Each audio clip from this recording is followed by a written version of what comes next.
Hey everyone, Nina here from nb&ns, and I am so sorry about that.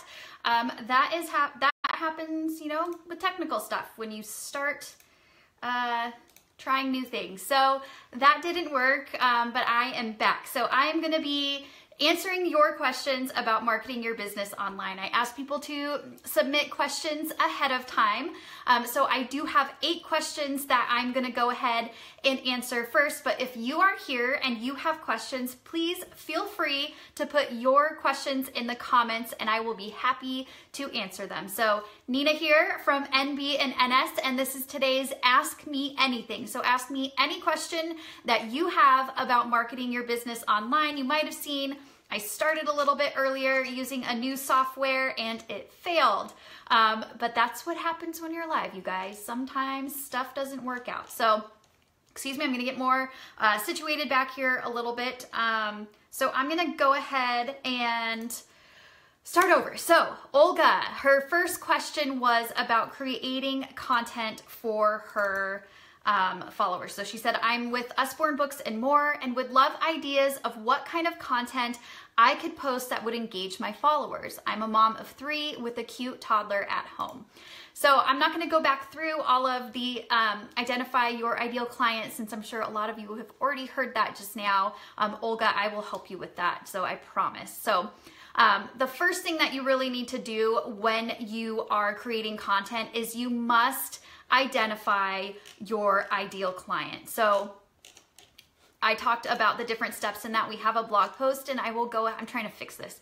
I will go ahead and post to that. So you need to know your ideal client first so that you can know who they are, where they consume information, and what kind of content is going to resonate with them. You need to know the questions to answer, the things that they need to know before they purchase your product. So Olga, I did come up with a couple ideas for you, so I'm going to go ahead and go over these now. So after you have identified your ideal client and you have a better idea, you can come up with your content ideas. So I was trying to find that video and I guess it deleted. Okay. So I guess, Olga, that I am actually your ideal client because I have a daughter and we are book lovers. And so I came up with a couple ideas for you that I would want to see from somebody who sells books. And I actually have a lot of Usborne books. We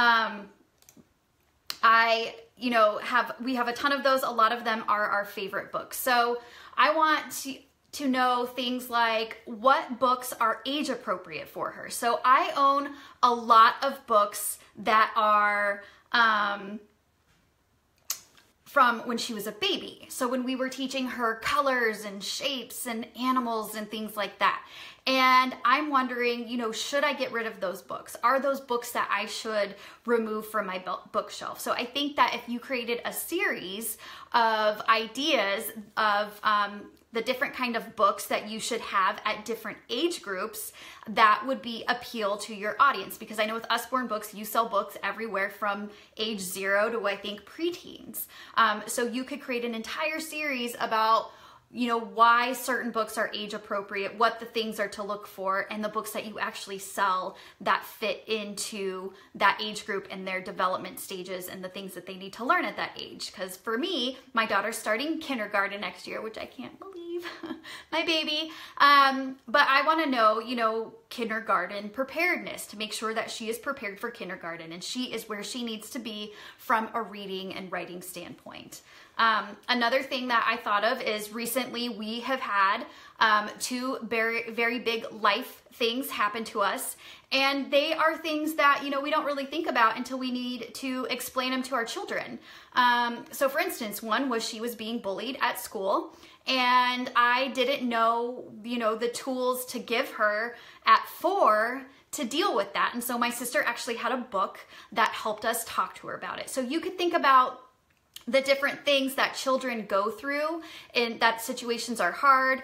Our dog just passed away and I didn't know how to talk about that with her. So if you start thinking about, these hard conversations that we have to have with our children when things like this happen, do you have books that help with that? And you could address it that way.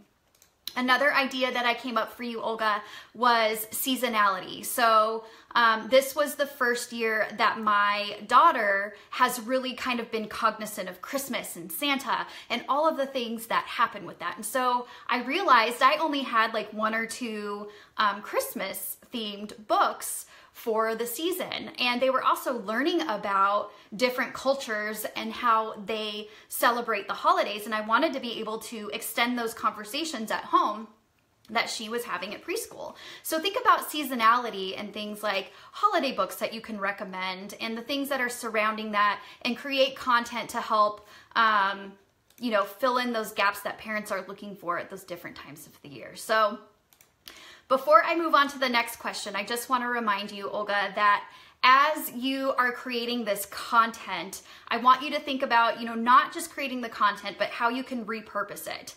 And one of the favorite things that I have heard is that you have like they call it the spoken wheel. So you have your main piece of content in the middle. So let's say that you have a blog, and you could write a blog post about books that help kids prepare for kindergarten. And then you could create a checklist for parents to download from your site, because then you're capturing their email. And you will hear me talk about how you need to be capturing emails, because we are all marketing ourselves on these platforms that we don't own. We don't own Facebook. We don't own Instagram, and they can rip the rug out from underneath us any day that they want. And we've seen that when they change the algorithms, and it gets harder and harder for your content to be seen. So you really need to make sure that you are pushing people to owned assets. So a blog or an email list or whatever it is, where that you own it and you can control it and you can continue conversations with your audience. So in this case, if you have a blog post and then you have a free checklist that parents can download and they sign up using their email, and then you could host a Facebook Live talking about that blog post that you wrote and answer people's questions that they may have about preparing their kindergartner or their preschooler for kindergarten, and the books that you have that help with that and why those books help prepare them. And then you create posts on Facebook and Instagram stories. You will see that this is the exact strategy that I follow. I write a blog post every week. There's usually a download that goes with it. And so I capture an email address. We send out emails to our followers on a consistent basis. I host a Facebook Live on that topic, and then I post throughout the week about, you know, that topic that week. So I am creating a bunch of different content from one piece of content. So you really need to think about doing a really great job with a strong piece of content, because then you can repurpose it across all of your channels. So, okay. I was getting comments and I just want to make sure that I'm seeing everything. So Olga, I don't know if you're here, but hopefully that helps. So let me know if you have any questions that are follow up to that. So the next question I'm going to go to, and I had planned on pulling them up on slides. So I don't have them written right here in front of me. So I'm going to pull it up for me. But our second question is from Jennifer, and Jennifer asked, do live videos versus pre-record videos versus photos versus shares versus direct links impact algorithms differently? What are the order of operations for impact? Okay, so for Facebook favors live video, and they don't just favor live video. They favor live video that has interaction between the presenter and the audience, and live video that has interaction between the members of the audience. So they want conversations, they want connections happening. So as you are doing lives, you should make sure that you are asking questions throughout the live so that people comment and have conversations while the live is going on. Okay, so Facebook first favors live. Then they are, after that, they are gonna favor video. And I'm just finding my space here. So after that, they're gonna favor video. And then after that, they're going to favor images. And after that, they're gonna favor links that go to legitimate websites. And Facebook, because of the whole fake news thing, has been really diligent in making sure that the content on Facebook they like people to stay on Facebook, of course, but if you are sending people off of Facebook, you need to make sure that you are sending them to a quality site. So what I mean by quality site is if you have a website, you need to make sure that your content on that website is secure. So you need to have a security certificate. You need to make sure that your content loads quickly, and you need to make sure that you don't have spammy stuff on your page. If you are driving traffic to an asset that you do not own, you need to make sure it's not one of those spammy sites that has like ads and pop-ups and all of that stuff. Facebook is starting to phase that stuff out. So you want to make sure if you're driving traffic, it's to a quality website.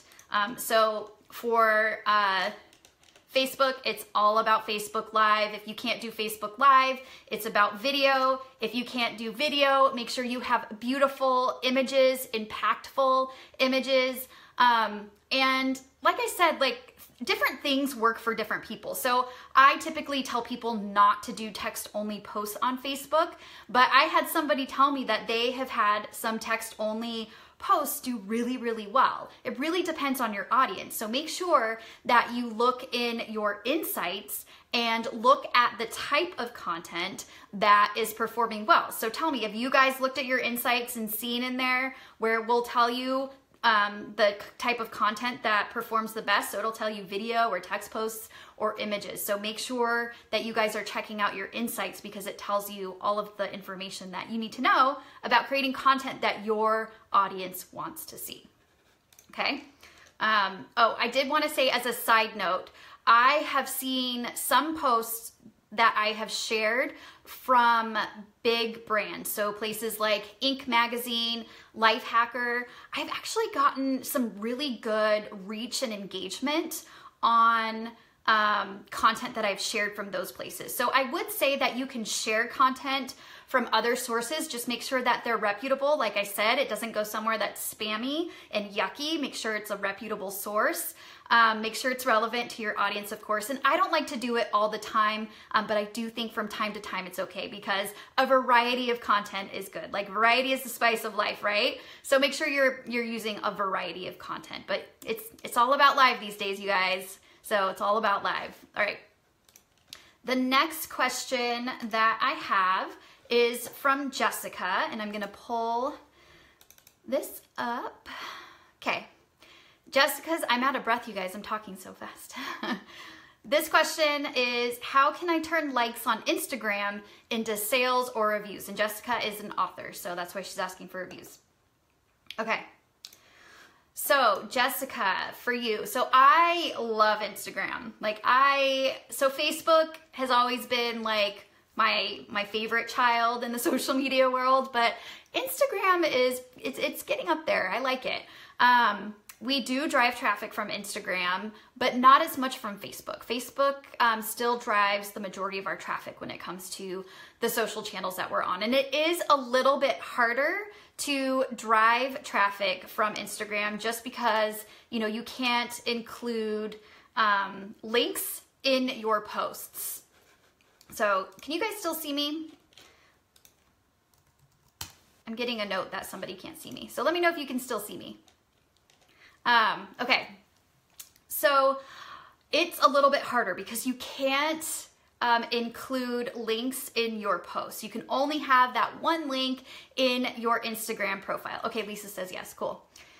So what I use something called Linktree, and that gives me the ability to use multiple links. So that's how I'm able to drive traffic through Linktree. But your strategy on Instagram really needs to be the same as everywhere else. So you need to be posting relevant, valuable, and quality content to your Instagram account, especially because Instagram is visual, right? So your visuals are so important on Instagram because that's all people see, right? They're scrolling through and it's images. So you really need to have images that are impactful, that they're beautiful, and that they stand out in the Instagram feed. And that's why we created Content Assist. I don't know if you guys saw, we launched a new product. It's called Content Assist, and we actually will be delivering 30 beautifully styled photos every month, in addition to some other stuff. But you can use those photos on Instagram because images are so important on all social media channels. We are so visual. You can see it with, Facebook Live and Pinterest and Snapchat and Instagram. So images are so important, but especially on platforms that their entire focus is images. So it's really, really important to stand out that you have good images.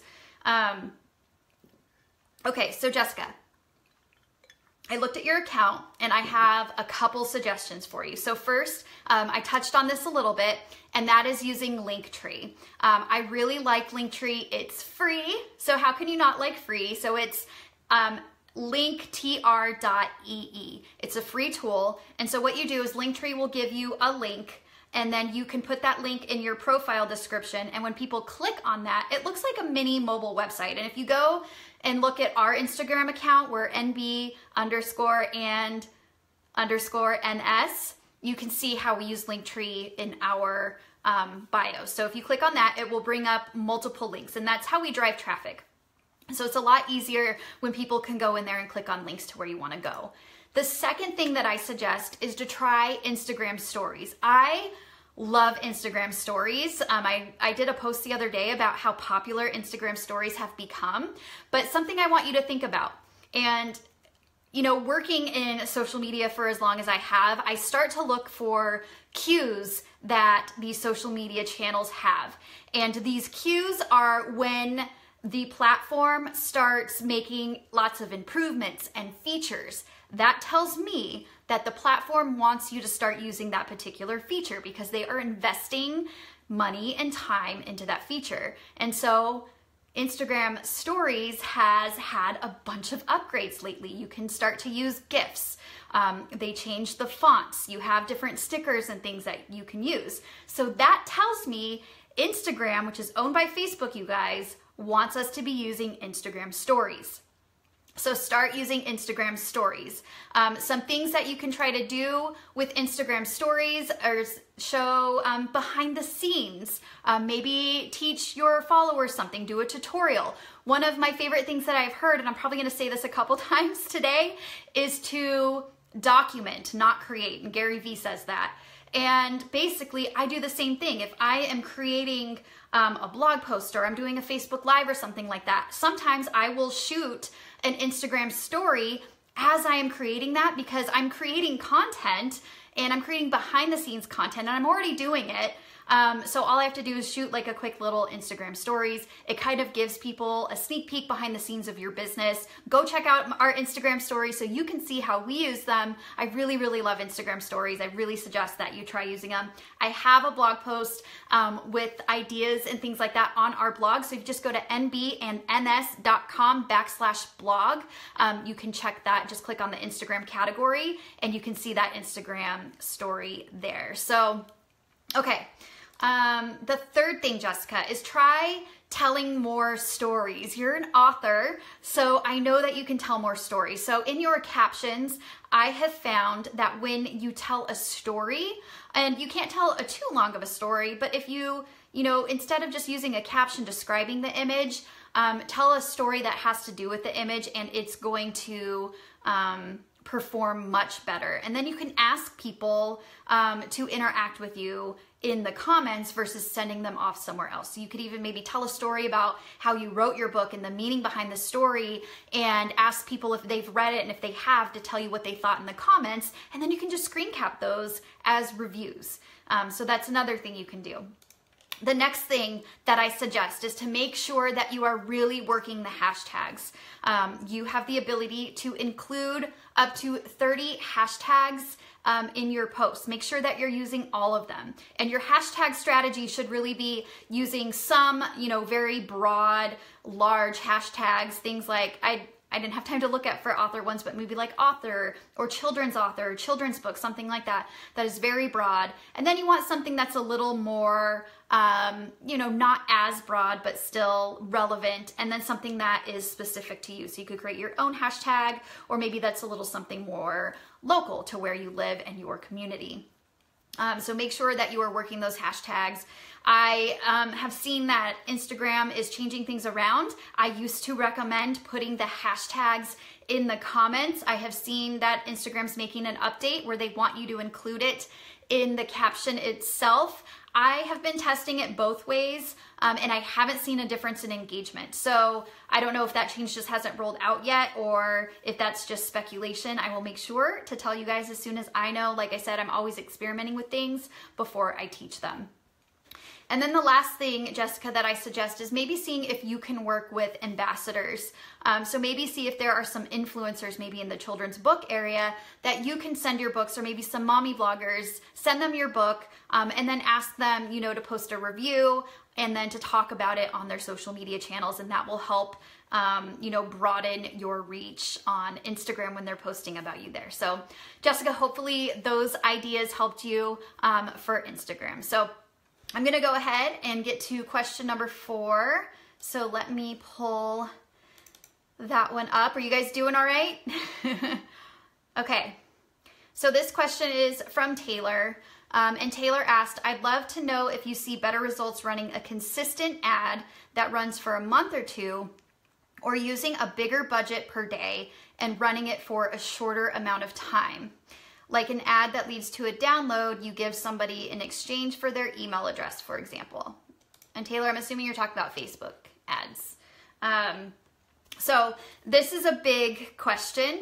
And this is something I could talk about for hours and hours and hours, because there are so many variables with Facebook ads, what kind of offer, what kind of ad, your audience, your targeting, your budget. There's so many variables when it comes to Facebook ads. But we see the best results when we're using the appropriate content, the appropriate offer, and the appropriate message for the appropriate place for the appropriate client in the sales funnel. So there are a lot of moving parts with Facebook ads. Like I said, we rarely, even for as long as Neil and I have been working in Facebook ads, we rarely hit it out of the gate. It's really a learning process, and you have to really tweak, as with all things in marketing, before you really have it dialed in and you can perform well. So I would say if you're just starting out, you probably want to use a small budget, so you can sit there and do those tweaks until you're like, yep, I got it dialed in, and then you can go full steam ahead and pour the rest of your budget when you know that it's working. I will be doing a free live training this Thursday about the sales funnel. So make sure that you RSVP for that training. You can RSVP for it under the events tab on our Facebook page. And I'm going to talk about, you know, how to set up a sales funnel and the content that you need for each step. And that'll be relevant for Facebook ads as well, because you want to make sure that you're serving the right content through a Facebook ad at the right time to the right person. So, and Facebook actually even breaks their ads up like that. So they have it broken out by the funnel. So they have brand awareness section, they have a engagement section, and then they have a conversion section. So Facebook even breaks up the way that you can advertise on their platform by the sales funnel. So you need to be really familiar with your sales funnel strategy before you start setting up those Facebook ads. So make sure, if you're like, what the heck is a sales funnel strategy, or I don't even know what kind of content I need at each step in the sales funnel, make sure that you RSVP for that live on Thursday, because I will be covering that. But let's talk about one example here, because you mentioned getting people to sign up for a download. And so what I would suggest is to start at the brand awareness level, especially if you're just starting out. So advertise something that is really valuable to the person in that brand awareness part of the stage. So what are the things that they are in the mindset of searching for, and what is going to solve their problem at that broad level of brand awareness? And once you serve them, you know, maybe it's like a video tutorial or something like that. So once you serve them that piece of brand awareness content and they've either read it on your website or they've watched the video, then you can follow up with that piece of content that they can download, because they are going to be more likely to trust you with their email address if they've heard of you before or they're at least a little bit familiar with you. Now, it's not to say that you can't serve an ad with a download, especially if it's going to be a really, really valuable piece of content out of the gate. Like I see some big like software providers, and they create these really valuable workbooks and white papers and things that even without brand awareness is valuable enough to download at that time. But you know, these days, so many people want your email address that you really have to earn it these days. People are not as willing to trade their email address for stuff because the jig is up. They know what us marketers are up to. But I also do have a blog post about Facebook ads that you can check out. So again, nb&ns.com/blog. And you can check out, we have a couple blog posts about Facebook ads. Okay.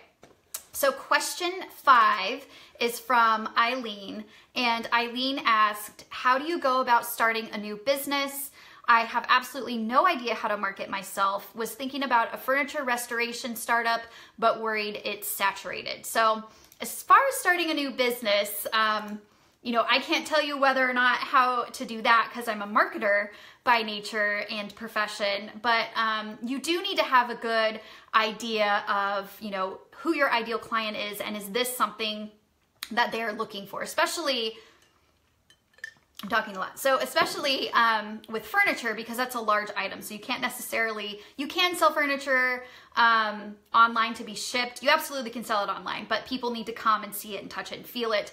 And you know, it's much more difficult to deliver it across the country than something like a planner or something like that. So, so what I would do is I would, you know, do research in your area and find out if there is a market. And on the thing of a market being saturated, you know, there are a ton of people that do what I do. There are a lot of marketers out there. And the thing is people buy from people they know, like, and trust, right? So there are people that even though they, you know, maybe could buy, you know, a product like our Content Assist product from somebody else, they want to buy it from us because they know, like, and trust me. And then there are people that would rather buy from our competitors, and that's fine. I'm not everyone's cup of tea. So I think there is enough business for everyone out there. I don't think that just because there are 100 other people selling the same thing that you're selling, that you can't stand out and that you can't have a piece of that business,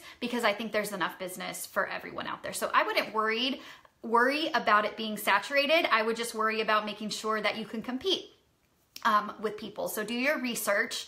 And then as far as marketing yourself online, you know, what I want you to think about is to think about your customer's journey. So, and this works for anyone, whether you sell furniture or not. So think about the things that people are gonna do when they're like, I want X product. And in this case, it's a restored piece of furniture. What is the first thing that they're going to do? In the furniture case, they're probably gonna search online first. And so they're gonna like type in Google, restored furniture, Phoenix, Arizona, where I live, because I'm gonna see, are there any shops near me that sell products? And then what's gonna happen are I'm gonna get search results. And I'm sure you've all seen when you Google things and you are looking for a physical location, the little map comes up on the right-hand side. So you wanna make sure that you understand SEO and you have a website and you have profiles built on things like Google Locations and Yelp and, you know, the places that people go to search for physical brick and mortar businesses. So that's the first thing that they're gonna do. The next thing that they might do is they might go and look on places that you buy furniture. So think about Craigslist and Etsy. People look at Pinterest. Pinterest, you guys, is a search engine.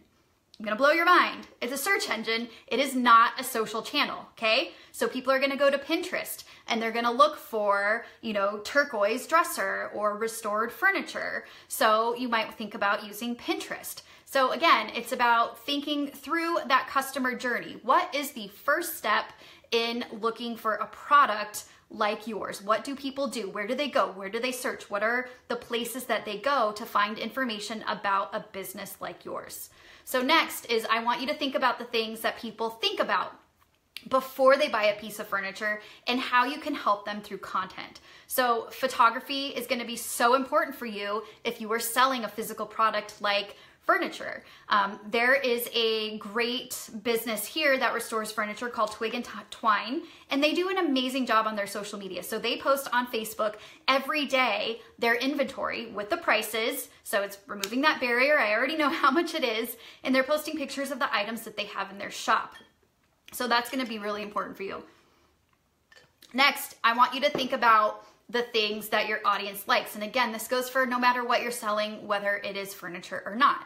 So if they like restored furniture, they like most likely things that have to do with interior decorating or Joanna Gaines or, you know, stuff like that. So look at the type of posts that other accounts similar to your business and the things that people like that have to do with your business. Like I said, taking advantage of people who have more money than you to do research about your ideal client. So look at those businesses that your ideal client goes to on the larger scale to get information about your products or services and see if you can emulate that with your content.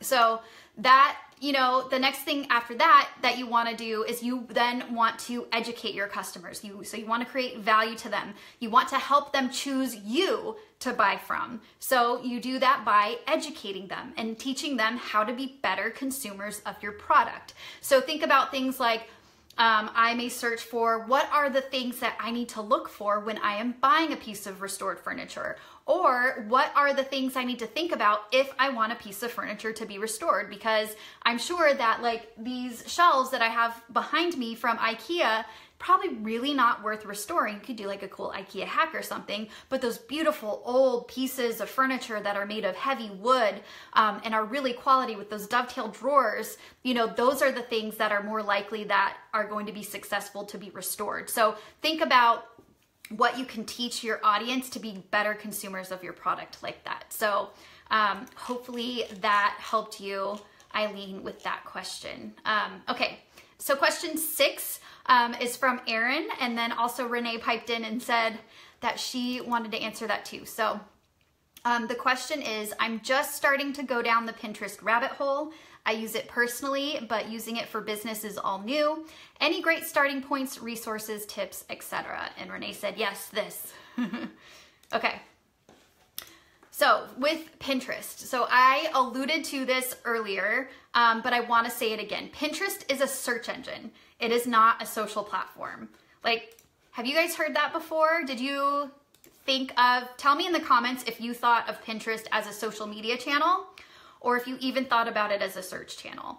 Because I'm going to tell you, see if you can guess. There's another platform that a lot of people say it is a social channel and it's a search channel. So there's another one too. So tell me what you think the other one is. So I'm going to keep talking about Pinterest and see if you guys put your guesses in the comments. So one, tell me if you thought of Pinterest as a social channel or a search channel, and then tell me the other one, the other platform that is actually a search engine and not a social channel, but often gets mistaken for a social channel. So see if you can guess what the other one is. I'll tell you at the end of this. Okay. So when you position yourself to think of Pinterest as a search engine, it's going to change the way that you approach it. Yes, Kyle got it. Yeah, it's YouTube, you guys. YouTube is the other search engine, which oddly enough, YouTube is actually owned by Google. And so Google is the first largest search engine. YouTube is the second largest search engine, you guys, but Google owns it. Anyway, so yeah, okay. So when you think of Pinterest as a search engine, it changes your strategy. So you need to think about how people use Google, and that's the same way that they use Pinterest. So they go in and they type in things like marble bathroom tile or lasagna recipe. So this also means that I personally, and I also don't recommend that you even concentrate on followers on Pinterest because it's a search engine. It's not a social channel. Followers don't matter. Kind of, but not really, okay? So your content, it's more important for your content being visible and searchable and pay more attention to the traffic that Pinterest is going to drive to your website versus the amount of followers that you have. So the second thing that you really need to concentrate on when you are working on Pinterest is that it is an extremely valuable visual platform, or extremely visual platform. So beautiful graphics and beautiful photos are a must to stand out on Pinterest. So I have to give you a plug here, you guys. We just released Content Assist and you get 30 beautiful images every single month, okay? So you don't even have to worry about being a photographer. We are handling that for you, and you get beautiful photography that you can use on Facebook, Instagram, and Pinterest, because it is so important to have visual elements to your business these days. Everyone is visual. So let's talk about some of the best practices for Pinterest. So one of the best ways that I've ever heard, the thought behind of how you should think about Pinterest is you should think about it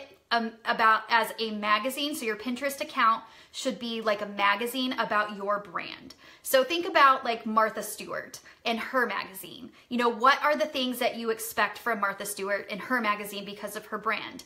You expect, you know, beautiful images. You expect recipes, baking, crafting, beauty, basically anything that you have a well-tailored life, because I know when I think of Martha Stewart, I think her house must smell wonderful and she must always have fresh baked goods coming out of her oven, that it is having a tailored life. And her magazine portrays that. Her brand portrays that. So it should be the same thing on Pinterest. So think about your brand and the things that people would expect from your brand, and those should be your boards on Pinterest. And for a lot of us, you know, it's okay to kind of mix a little bit of the personal, because the personal part is part of our brand, okay? So start positioning your thinking about you're thinking that way. Another best practice that I like to use is to make sure that my pins are tall or long so that they stand out in the feed. So you don't want to have a little bitty Pinterest image. You want to have a big, beautiful image that when people are scrolling through, whether on their mobile device or on their computer, it stands out from the other pins on there. So the size that I like to use on Pinterest is 736 by 1104. Or you can also use 736 by 2061. And Canva has the Pinterest measurements in there. So if you use Canva, you can go in there and select Pinterest, and they have the longer template in there that you can use. I also really like to repurpose my content for Pinterest. So for example, let's say that I have a blog post that is the top 5 ways to whatever. Well, I will do a pin that says the top 5 ways to whatever, but then I will have a pin for point number 1, point number 2, point number 3, point number 4, point number 5. So then I get 6 different pins out of one piece of content. So that's a great way to kind of repurpose your content and drive more traffic to your website by creating, you know, as much content as you can out of the one piece of content that you've created. So the recommended, you guys are gonna freak out here, and I'm sorry. Can you guys guess how many pins is the recommended number of pins to pin a day? So let me know if you can guess. We need like the Jeopardy music. Tell me if you can guess how many pins are the recommended amount of pins per day. So how many pins you should pin every day. Let's see if you guys can guess. It's a lot. Donna says 40. That's a little high. It's a little bit high. 1, no, higher than that. Okay, you guys ready to have your mind? Yeah, Aaron, way more than I can mentally do. Yeah, I'm afraid 30, Jen, you're close. Aaron, 100, no, that's too much. So, Carrie, you don't host them on your website. You just create an image in Canva and then you link it to your website. 20, Allison and Sylvie. Yep, 20 pins a day. But don't freak out, because on Pinterest, it should be an 80-20 balance. And 80% of your pins can be repins from other places. And then only 20% of your pins can be original pins, okay? So I don't math well, but you can figure out how many pins out of that 20 need to be your own original pins. And you can repin your own content. Like I said, repurpose your content. So if you have a blog post that's like 5 ways to do whatever, you can get a lot of different pins out of that one piece of content, because that stuff gets moved around, you know, quickly. You know, don't just all do it at once. Spread it out over time, but you know, you can create multiple pins out of multiple pieces of content. So think about how you can do that. So yeah, 80-20, 80% repinning content from other people, 20% your own content, okay? So there is a tool that you can use. There's a tool called Tailwind that a lot of people who use Pinterest like to use. I haven't used it myself, but Tailwind is a good tool. They schedule the Pinterest, and they also clean up broken links and stuff in your Pinterest boards, which are nice. So that's a good one.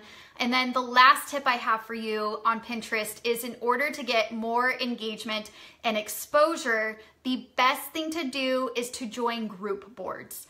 And group boards are boards that multiple people can pin to. So you can create your own group boards, or you can join other group boards. I recommend that you join group boards of people who have a similar audience to you. So they're not competitors, but they have the same ideal client. There is a tool called Pin Groupie that you can use to help you find group boards to join. So those are my tips about Pinterest. As I was writing out this answer, you guys, I was like, you know what? I need to do like a tutorial or a blog post about Pinterest. So be on the lookout for that. All right. Question number 7. Are you guys doing all right? Am I blowing your mind with information? Okay. I gotta pull the next one up. I lost my folder. Hold on. Okay, our next question is from Jen.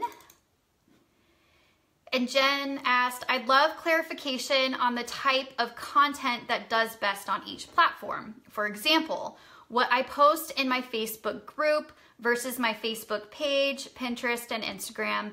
I know I should be posting different content on each platform. I'm just not sure what goes where. And this is a really good question, Jen. Okay. All right. So my answer for you, Jen, is let's talk about your Facebook page versus your Facebook group first. So with your Facebook page, I essentially want you to think about your Facebook page as your storefront. So think about, if you had a brick and mortar location, what are the things that you would have outside your store to draw people in? So you would have a beautiful window display. You would have information about what's inside the store. Maybe you'd put out one of those, I think they're called like sandwich boards, that you put out on the sidewalk. So you would have information about your latest sale or your latest event or new inventory that you have. This is your brand awareness. This is your place for people to get to know you, to get to know your brand, and to get to know your product. So it's really based around brand awareness. I also want to point out, a lot of people ask me about where they should go live. You really, really, really should be going live on your Facebook business page. And the reason is, as we all know, Facebook is more competitive. And so it is going to serve you better to go live on your Facebook business page as far as reach and engagement goes. So it's going to help you get that reach and engagement. So make sure you go live on your Facebook business page, and then you can share it into your group later on. That's what I do. So for instance, I will likely share this Facebook Live into our private group, Marketing for Mompreneurs, probably tomorrow, because think about, people are on Facebook and they are online at different times. So we don't all see everything that everyone's posting. So since I went live at 3 o'clock today, I will probably post this tomorrow morning for those people in my group, because we have some crossover who are more likely to be on Facebook in the morning. So I'll post it at a different time than I went live in my group. Okay, so your Facebook group, these are people who are more likely lower in the funnel you know, they had to make a decision to join your group. They had to be somewhat aware of you to join your group. So they're a little bit lower in the funnel. And the type of content that I like to post in a Facebook group is more about leading conversations that have to do with my business. And I lead conversations in a way that it's going to start encouraging them to ask questions and them to start engaging with each other. All right, I just got to notice my phone is going to die. So let's plug that in since I didn't plan to use my phone. All sorts of technical things today, guys. Okay, so I like to post content in my Facebook group that's gonna kind of get people in that mindset of interacting and asking questions and helping each other. So for instance, in my private group, you know, we talk about marketing your business, and also another Jen had asked a question about balancing things as a mom and as a business owner. And so we share ideas and we talk about that. And the things that I do to kind of facilitate that and to encourage that is I will ask leading questions throughout the week. So I will ask a question like, what tool could you not live without in your business? Or what are the things that you wish you knew when you started your business? Or what is the biggest thing that has made an impact in your business? So by leading the conversations and kind of being the hostess and kind of facilitating those conversations, you're going to get more interaction in your group. Okay, so now let's talk about what to post on Pinterest. And I kind of talked about that a little bit earlier answering the Pinterest question. But your content on Pinterest, it needs to be beautiful and it needs to be visual. You know, I talked about earlier how you need to approach it like a search engine. So make sure you're using relevant keywords and think about how your ideal client uses that platform. Why are they going to Pinterest to find out about your product? What are the questions that they are asking that they want an answer from Pinterest and content on Pinterest? So make sure you're walking through your customer's journey in order to understand what kind of content they need on Pinterest. And then with Instagram, you know, like Pinterest, Instagram is a visual platform. So you need to have beautiful imagery that captures attention on Instagram. So think of your Pinterest and your Instagram accounts similar to a magazine like I talked about earlier. So Instagram stories, like I said earlier, I love Instagram stories, and use those to show behind the scenes. Like I talked about having that document, don't create mentality. So as you are doing things, or maybe you have a thought, or maybe you have a conversation with a customer, and you want to share that on an Instagram story. Instagram stories are much less formal, and it's kind of a nice way for your audience to get to know you a little bit better. So I would encourage you to go follow us on Instagram and see the kind of things that I post on Instagram stories to kind of get a feel for how I do that. So you can do things like, you know, creating a tutorial or showing behind the scenes. There's all sorts of different stuff that you can do for that. So just the last point on there is quality. It's always about quality over quantity. So don't post for the sake of posting. Your content needs to have intention. It needs to have strategy, no matter what platform that it's on. So make sure you have that. And like I said, with our Content Assist product that we just came out with, we help you with having beautiful images and having intention and having strategy and training and all of that stuff. So it's really important. That's something that we saw business owners were struggling with, which is why we created that product with small business owners in mind. So, okay. Our next question, I'm going to pull it up, is from Shauna. And Shauna asked, a friend and I are working on our direct marketing skills. I sell paparazzi jewelry and she sells pure romance.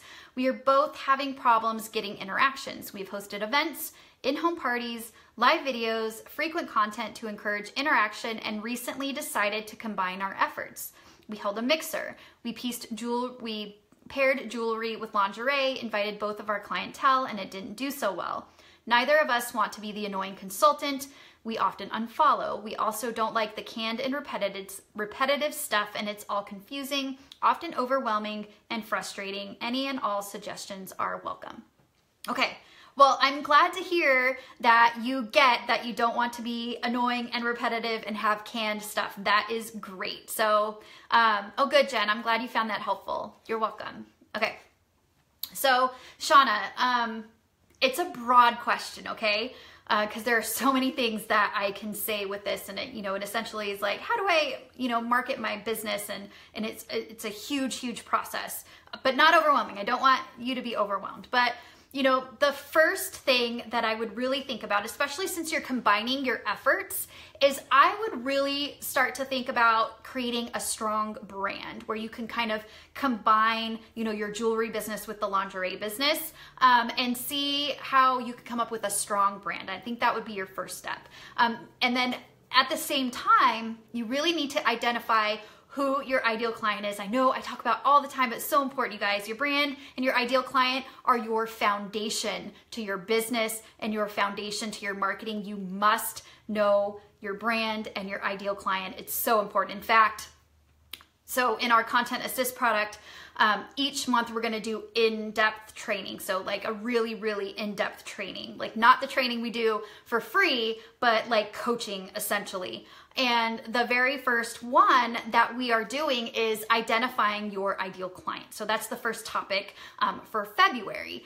And when you join, you'll get monthly training, and then you'll have access to it as long as you are a member. And each month will be a different topic about marketing, because we want to make sure that you are better marketers. But the reason that I'm doing that first is because it's so important. So I really want to make sure that those that sign up for the subscription know who their ideal client is. So as they are using the content that we're providing, they know how to tweak it for their specific audience. So you need to know your brand, you need to know your ideal client. And once you know your ideal client, again, like I said earlier, answer the questions that they, what drives them to buy jewelry? What drives them to buy lingerie? What is the information that you can offer them to get them to make them a better consumer and educating them? It is all about providing value. All of your marketing needs to be about your audience and not about you. You are only going to succeed if you strive to serve your audience versus just selling all the time. And Shauna, I'm glad that you did mention that you guys don't want to be the ones to sell all of the time. So I did a Facebook Live last Thursday. It was all about creating content that converts your followers into paying customers. So I would recommend to go back and watch that Facebook Live from last week, because there's a lot of valuable information in there about creating content that is going to drive your audience to purchase. And then also, like I said, this Thursday, we are doing the Facebook Live that will talk about how to build your sales funnel and creating content at each step in the sales funnel to get your audience to purchase. So watch last week's live, RSVP for this Thursday's live, and I think it will get you into a stronger place. And then Shauna, the last question, I don't know if you're here, but the last question that I had for you is how long that you've been at it, because you have to be realistic about results. When you decide to start marketing your business online and you start doing it the right way, so you are, creating valuable quality content that your audience wants to see, it can take anywhere from 3 to 6 months to really start getting traction. And that's when you're doing the right thing. So it's kind of like anything in life. I don't go work out at the gym and I come home and I'm like, I don't really notice it. It takes time. So it really takes time to start to see your results for that. So I see that was the last question that I had of people who had asked ahead of time. I'm going to scroll through. I know I saw some other questions come through, but if you have questions and you are here, please put them in the comments and I will get to them. And then also, if you are watching this on the replay, you can ask questions as well. I will come back. But before I get to the questions, I do want to remind you guys that we introduced our newest product. It's called Content Assist, and I am so excited about this because I have worked with businesses for 15 years in the marketing industry. And the biggest thing that I see is that business owners have a really hard time creating content, creating consistent content, and creating content that has intention and strategy. And so we created this product to help you save time, because we deliver all of your content every month done. So you get 30 days of images and posts and prompts. You'll discover how to post online with intention and strategy. So each month we include lessons and training. It's not one-on-one, but you do get to ask your questions and you do get to be on live with us when we do the training. So it's coaching that you get every month. Like I said, this month, the topic is how to identify your ideal client, and we really dive deep. So all of our students will have a really solid idea of who their ideal client is and how to reach them and how to say the things that they need to say in order to get them to purchase. So we do that. And then you'll be able to solidify your brand online with a consistent presence with content that converts. So we talked about creating that converts in our live last week, and this product will help you do that. So like I said, it's a subscription. We have it at an introductory price. It's $59 a month, or you can purchase an entire year subscription for $599. So you save money if you get the year subscription. And also, if you buy it at the year subscription, you get to join our private VIP Facebook group. Our private Facebook group has a lot of other small business owners, and we get in there every other week on a Facebook Live to make sure that we are helping our students move forward with their marketing. So you have direct access to Neil and I to answer your questions, because we want to make sure that our students are finding success and that you don't just buy something and then the person disappears and you can never ask them a question again. So if you buy the year subscription, you get that. You also get 2 videos or gifts every month. And you guys, this is what really differentiates us from those other subscription programs out there, is that it's all about video these days, you guys. So we are creating videos, stock videos, that you get to use to capture attention on your social channels. And they work on Facebook and they work on Instagram, and they're really beautiful. Taylor did a great job shooting those. Like I said, you get the monthly private marketing training with me. It's members only. And like I said, it is not like the free training we do. It is in-depth training. You get workbooks, you get lessons, you get to ask questions, and you walk away with clear strategies from those trainings. So like I said, we launched Content Assist yesterday for $59, or you can get the year subscription. You save a little bit of money for $599 for the entire year. So I'm really passionate about this product, because I know you all don't have access to hire someone to do your marketing for you. So this is essentially like hiring somebody at only $59 to do your marketing for you every single month. So I think it's really worth it. I'm really excited about it. So I hope you guys will at least click on the link in the description and check it out. So, okay, I'm gonna go ahead and take additional questions here. I'm gonna scroll back through. I do see one from Danielle. She said, is there a way to catch women's attention to buy hair accessories online versus stores? So I think, Danielle, are you with Lila Rose? Because I know I did a training, a corporate training recently. So you might be from there. So if you're from Lila Rose, like I mentioned during that training that I did, is, you know, thinking again, knowing your ideal client, knowing why they purchase your product, and talking to them about the things that make them more valuable. So I'm assuming that somebody who is going to buy hair accessories, you know, I'm trying to think. So they're probably going to like video tutorials about how to style your hair. I talked about, okay, I thought so, Danielle. So I think in the training too, I talked about you could partner with, you know, a hairstylist, and find somebody who has like a good following on their social media channels, because that will expose you to an entire new group of people. I know that there is a blogger, it's called Toddler Hairstyles or something like that. And a lot of people send her products, and she will incorporate it into her videos. She has a ton of followers. So look at influencers in the hair styling area and see if you can send them your products, or if you have people in town that you could go and do a Facebook Live video with them and have them create a tutorial for you. Like I said, you could go talk to bridal shops. I know you guys have some beautiful hair accessories, and I think a lot of women who maybe don't even wear hair accessories on a normal basis wear them for things like prom and special occasions and weddings. So see if you can partner even with maybe a local dress shop during prom season and post content about how girls can style their hair for prom. Partner with the bridal shop and see if they can help you with you know, the latest seasonal styles for weddings. So I have a hair salon that allowed me to leave a catalog. That's great, but I would take it even a step further and see if you can partner and create some content that you can share with your audience that's going to add value for them and get them to, you know, start to use your products and incorporate your products into your hair, into their you know, daily, the way that they do their hair. So, okay, I'm gonna scroll back through. I know I saw some questions at the beginning, but if you guys are here, let me know. I can't see the entire question here.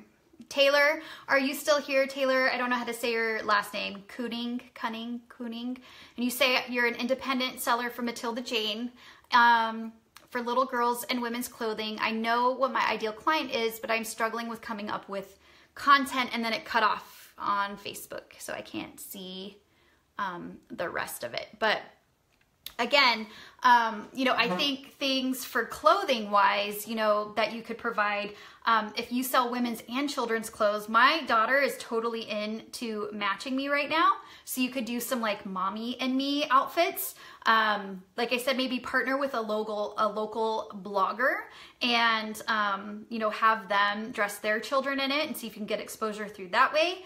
You can think of, you know, even just things of like how to remove stains from outfits. I know like my daughter really beats up her clothes that she wears to school, but then I'll dress her in like cuter stuff over the weekend. So you can talk about the latest seasonal styles and what's in style, and you know, how people can style your pieces with other pieces that they already have in their closet. So I really like Anthropologie has an account for their stylists. I think it's anthro_ps for personal stylists. So Taylor, I would go check out that account, and they do some really fun content with like, they'll do like a skirt and then they'll show 4 different ways to wear it. So like even like with a sequin skirt, they did how to wear it to work, how to wear it to the farmer's market, and then how to wear it out, and then how to wear it for like New Year's Eve or stuff like that. So showing people how they can wear your products in different ways and pair it with things that are already in their closet, you know, taking things from one season to another. And then flat lays do really good. People love seeing, you know, they're like, oh, that looks so cute. So I think there's a lot of different things you can do there. All right, let me see. Any other questions? Okay, I'm not seeing any other questions, but like I said, if you are watching this on the replay, go ahead and put your questions in the comments. I always come back and check them. So you guys, I've been live for like almost an hour and a half. My back hurts. So thank you guys so much for joining me. I hope you guys had fun with this Ask Me Anything. Let me know if you guys like this and you want it to be a regular thing in addition to the normal training that we do. So tell me in the comments if you liked it, if you found it helpful, if you'd like to see me do more of it, because I want to make sure that I help you guys move forward in your marketing. Don't forget to check out Content Assist. I am really, really excited about this product.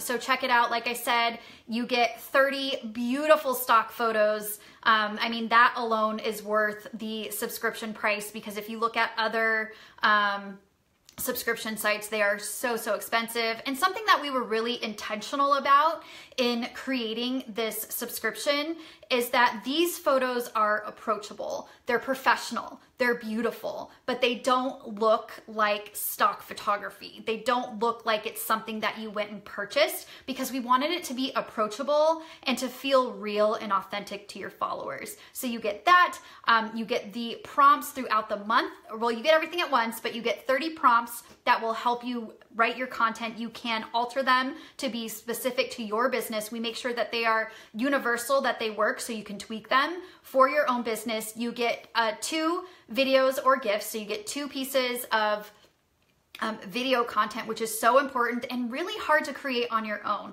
And again, if you look at some of the other subscription sites, when it comes to video, it's very, very expensive to buy stock video. So, You know, video is great to use in ads, you guys. So if you are running Facebook ads, you know, give us a try. Subscribe, you know, it's month to month. If you sign up $59, if you sign up and you don't want to continue, that's totally fine. And we have a 14-day money-back guarantee. So if you join and you get in there and you're like, you know what, this isn't what I like, although I think you'll love it, you know, you have 14 days to decide that you don't want that. But if you are running ads, we have really seen that videos perform so much better in advertising, and you get 2 videos a month that you can use.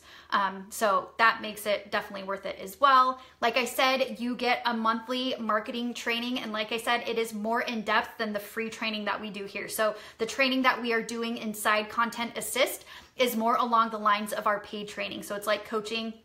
And like I said, we choose a different topic every single month to make you a better marketer. So if you subscribe for the entire year, you are going to be leaps and bounds ahead of where you are today when it comes to your marketing, because we are going to teach you everything that we have learned over the past 15 years. You know, I have 15 years of marketing experience, so does Neil, and Taylor has about that much as well. So you're going to be able to learn from all 3 of us to make you an amazing marketer, because these days, if you are a business owner, you must understand how marketing works, and we're gonna help you with that. And like I said, if I say like I said again, I'm gonna like do the thing where you can't say that anymore.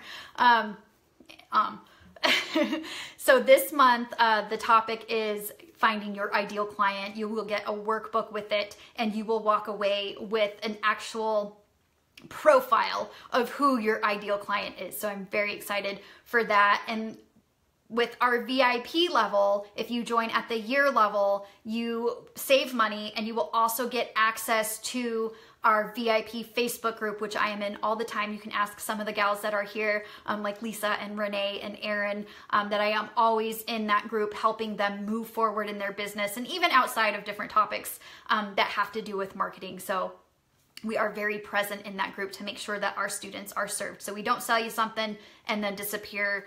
It is very important for us to make sure that you succeed. So check out Content Assist. If you're watching this on the replay, check it out. Ask any questions that you have about marketing your business or Content Assist in the comments, and I will come back.